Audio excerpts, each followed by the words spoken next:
You're listening to the Valley Labor Report with David Story and Jacob Morrison.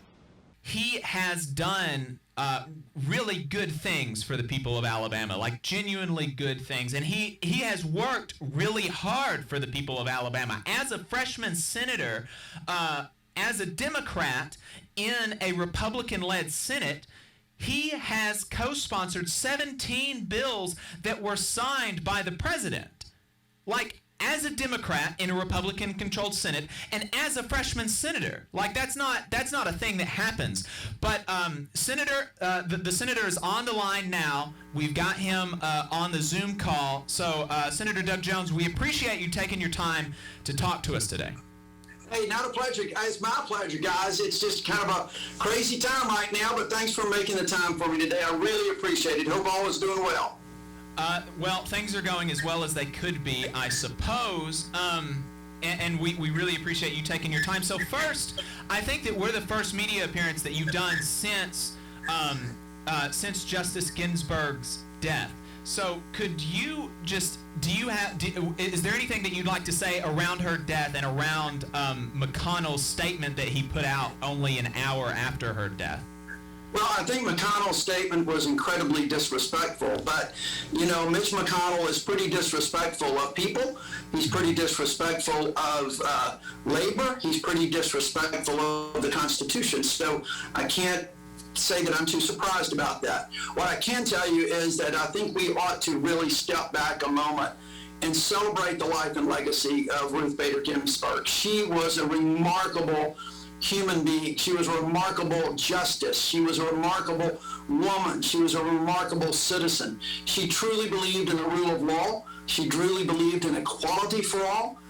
And she is going to be missed in many, many ways, not just simply because of the political nature that we've now seen with regard to Supreme Court nominations. Her voice, her determination, her passion is going to be missed. That's what we need more of, because regardless of her judicial philosophy, her political beliefs, she had such respect for people and for those that disagreed with her. I mean, her best friend was Anton Scalia. You couldn't get more ideologically different. But that is the kind of voice that we need in this country so bad. We don't need voices that are going to stoke division and hatred, just like, quite frankly, that Mitch McConnell did by perfunctorily giving credit for Justice Ginsburg and then immediately going into a partisan corner. It's just unfortunate, but I think we need to take a little bit of time to celebrate the life and legacy of this amazing woman. Sure.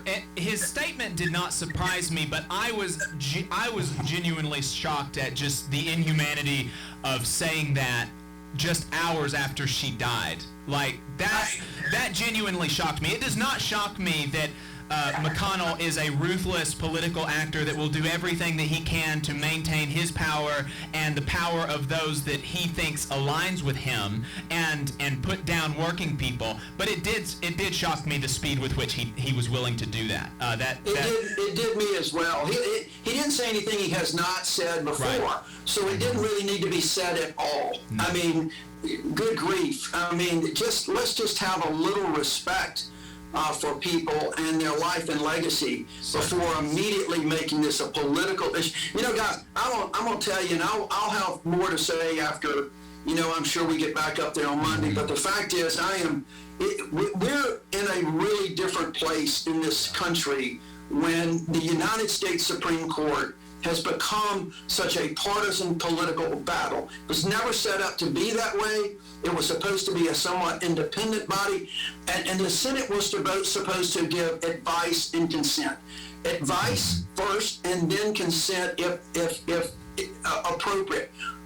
We've gotten this to where the Supreme Court is simply an election. 100 people elect, and that's all it is a pure election, and that is really a tragedy for the American people and the American Constitution. Certainly. So, there's a lot of talk around your career in the Senate. People think that you are on this station. People brand you as like a radical communist. They also say that you do nothing. And both of these things, I think, are really silly. So I'd like to give you just a little bit of space to kind of respond to those and give us an overview of, like, what are the things that you are most proud of that you have been able to accomplish for working people in Alabama during your time in the Senate. And then my co-host, David, he has a couple of questions about some specific things that he wanted to know. But if you could just respond to the general tenor of the conversation around your career and your response to that. Well, let me say first of all, and again, Alabama used to have a pretty independent voice, and then the Democratic Party kind of left Alabama. We're coming back now with ideas and making sure folks understand how Democrats in Alabama really respond to the needs of people, which is what I've done in the last 2.5 years. That's on health care, it's on jobs, it's the economy. It's helping folks up in that Tennessee Valley area build a strong military and strong national defense. But here's a couple of things I want folks to think about. When they hear this, they just are looking at labels and they're looking at talking points, and they're not looking at a record. For instance, those people say I'm a socialist or communist. Do they know that the United States Chamber of Commerce gave me an award for bipartisanship and for protection of the free enterprise system? I mean, I was one of 2 senators, only 2, to get both of those awards. And that, the last time I checked, guys, the United States Chamber of Commerce is not a communist or socialist group. It's a pretty conservative, business-related, which is important. Business is important for labor, and labor is important for business. That's the first thing that I would say. The second thing I want to point out is this. And we did these numbers yesterday. I have voted with Senator Shelby almost exactly the same amount as I have voted with Senator Schumer. I mean, the difference of some over close to 500 votes, the difference is only like 7 votes in which I have voted with Senator Shelby just over 67% of the time, Senator Schumer just over 67% of the time. That is hardly a puppet for anybody. That is somebody that votes independently for the people of the state of Alabama. So I'm very proud of the record. If you look, 21 bills is pretty remarkable, as you said, and I'm very proud of that. As somebody that in a party that doesn't control the Senate, that doesn't control the White House. I don't even think Jeff Sessions had 21 bills his entire 19 years in the United States Senate. Right. So as a freshman senator. And they're votes for small businesses, they're votes for farmers, they're bills that we pass for health care. You mentioned one of the greatest things, the thing that makes me the proudest. It is probably the elimination of what was known as the military widows tax. It demonstrates my support for veterans, because for 30 years, military widows, Gold Star widows of service members who died as a result of a service-related injury or death were denied benefits. The Department of Defense and VA combined and offset their 2 pools of benefits, one of which they had paid for out of their own money. So they only were getting about 55% of what they were due, what this country owed to them and what they had paid for. It was the #1 priority for veterans. No one thought we could do it because it costs money to do it. And doggone it, last year, my office and myself, we set out on a mission. We set out on a mission, and we worked so hard. We ended up getting close to 80 co-sponsors in the Senate. We passed it as part of the NDAA, and I got to tell you guys, one of the most rewarding days I will ever have was voting on that in the United States Senate with about 30 of those widows sitting up in that balcony. It was an emotional day. Right.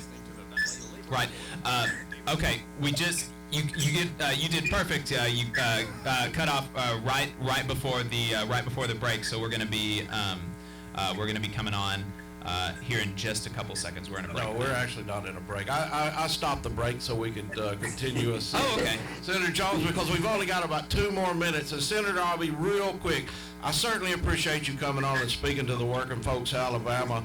I would be remiss if I didn't ask. I've got a lot of members in the Machinists Union that work in the airline industry, and we thank you greatly for helping, get some of them, some subsidies into the airline industry that helped keep those working people employed, not only keeping those working people employed, but keeping the airline industry functioning, which is an extremely important part of the economy of America.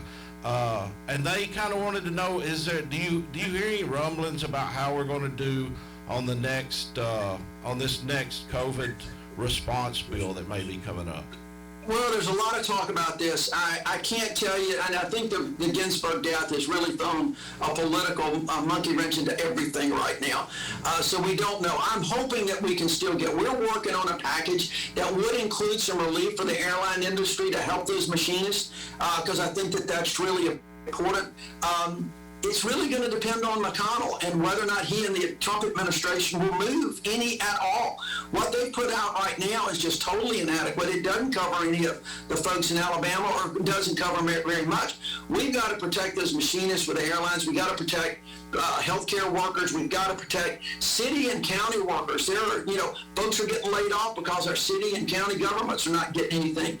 And so I think there's a chance. But, we're going to continue. I tried to get the Butch-Lewis Act, which is protecting pensions, involved in there as well, and I'm still hoping that Mike can get it. I do want to give one quick shout out. I know you got a lot of machinists out there, but I got to tell you, I was in South Alabama yesterday, and I went over to the Alabama Power Company staging area to help those hurricane folks. And your IBEW people down there are doing a hell of a job too, guys. I got to tell you, they are working around the clock, with passion, with professionalism, and I could not be prouder of the IBEW folks that are working late, getting up early, and getting out there and getting people's powers restored, because it's pretty bad down there. Yep. Senator, it's 9:50, and I know you've got some other previous engagements to meet, so we wanted to thank you very much for coming on. Thank you for your time and speaking to the people of Alabama, something that we hope we can see a debate eventually between you and Tuberville, and he won't keep running like a coward. But maybe that won't be the case. Maybe we can get you on with him, but we certainly appreciate your time. Well, I'll come back on whether he does or not. Thank you, guys. I appreciate it. All right. Thanks. I appreciate it. That was U.S. Senator from the great state of Alabama, Doug Jones, on the program.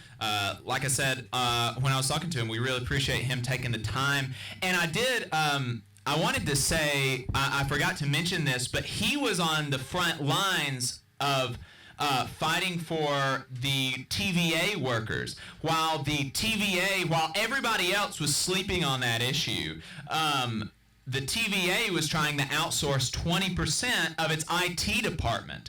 It was trying to put 20% of its IT department in the hands of foreign companies, foreign corporations that take advantage, that use, indentured servitude almost for their labor. Take it out of the valley, which is what the TVA is supposed to do. The TVA is supposed to electrify the valley, and the TVA is supposed to be an economic boon for the valley. And while everybody else, while Tommy Tuberville, while Richard Shelby, while President Trump, while most of the representatives from Alabama were not doing anything, they weren't saying anything, they weren't trying to make anything happen, Doug Jones was trying to work on this. And so, that's another thing to keep in mind, and we really appreciate him working on that for Tennessee Valley workers.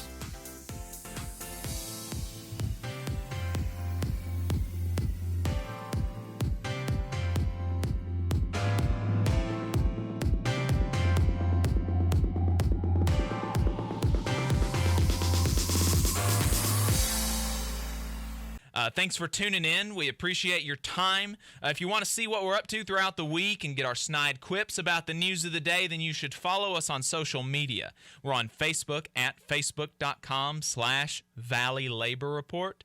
We're on Twitter at Labor Reporters. I'm on Twitter at JacobM_AL. David is on Twitter at Radical Unionist. That's spelled RADICL Unionist.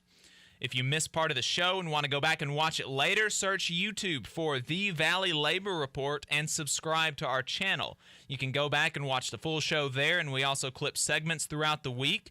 And we also upload the program on more than 11 different podcasting apps. So you can see if we're on your listening platform of choice. You can go to thevalleylaborreport.transistor.fm/subscribe. And if you appreciate our work and want to help us stay on the air, then consider throwing us a couple dollars a month on patreon.com/The Valley Labor Report.